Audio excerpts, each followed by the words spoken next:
50% attendance के साथ खुल सकेंगे कोचिंग संस्थान। इंदौर कलेक्टर मनीष सिंह ने दिए आदेश। अब शहर में सभी प्रकार के कोचिंग क्लासेस कुवैत प्रोटोकॉल का पालन करते हुए खोले जाएंगे, जिसमें प्रोफेशनल स्टडीज के अलावा रेगुलर कोशिश की कोचिंग क्लासेस खोलने की परमिशन दी गई है। प्रशासन के इस फैसले पर कोचिंग एसोसिएशन की ओर से भी सुनिश्चित किया जा रहा है कि कोरोना के सभी प्रोटोकॉल्स का पालन कर बच्चों को पढ़ाया जाए।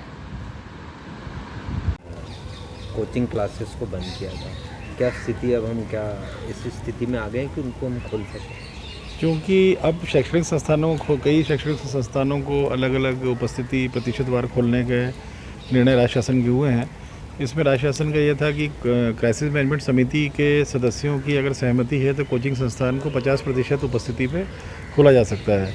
इंदौर में सभी हमारे सम्मानीय क्राइसिस मैनेजमेंट समिति के जो सदस्यगण हैं उनके द्वारा मौखिक सहमति दे दी गई है, बात कर ली गई है। और इस कारण से इंदौर में भी हम आदेश करने वाले हैं कि जितने भी कोचिंग संस्थान हैं हर श्रेणी के, उनको 50% उपस्थिति में और कोविड प्रोटोकॉल का पालन करते हुए उनको संचालित किया जा सकेगा।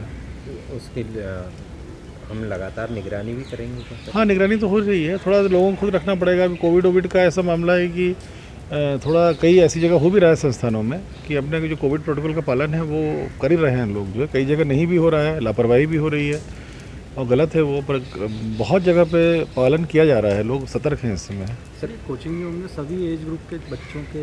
हाँ, सभी के लिए हम लोग जनरल कर रहे हैं, उनको सुरक्षित अपना 50% डिस्टेंस पर रहेगी, बस ये मेन रहेगा। उससे डिस्टेंस थोड़ा सोशल डिस्टेंसिंग हो जाएगी अंदर, और बहुत ज़्यादा जो एक रश हो जाता है कोचिंग में वो चीज़ नहीं हो पाएगी। और सभी एज ग्रुप के लिए और सभी तरह के कोचिंग इंस्टीट्यूट के, चाहे वो बीएससी नर्सिंग की कोई कोचिंग इंस्टीट्यूट हो या कोई कैट की हो, क्लैट की हो, किसी की कोचिंग इंस्टीट्यूट हो, चल सकेंगी वो। सर, ये हमने कोचिंग तो प्रारंभ कर दी। समस्त कोचिंग इंदौर में जितनी भी संचालित होने वाली है, समस्त कोचिंग संचालकों की ओर से, इंदौर कोचिंग ऑनर्स एसोसिएशन की ओर से कलेक्टर महोदय जी को बहुत बहुत धन्यवाद। लेकिन उन्होंने बहुत लेट दिया है। जब भोपाल, ग्वालियर, जबलपुर और सागर में खुल गई, छिंदवाड़ा में खुल गई, उसके बाद इंदौर में, जबकि हमारी मांग सब जिलों से पहले थी, क्योंकि ये एजुकेशन का हब है। लेकिन कोई बात नहीं, जब मिली तब सही।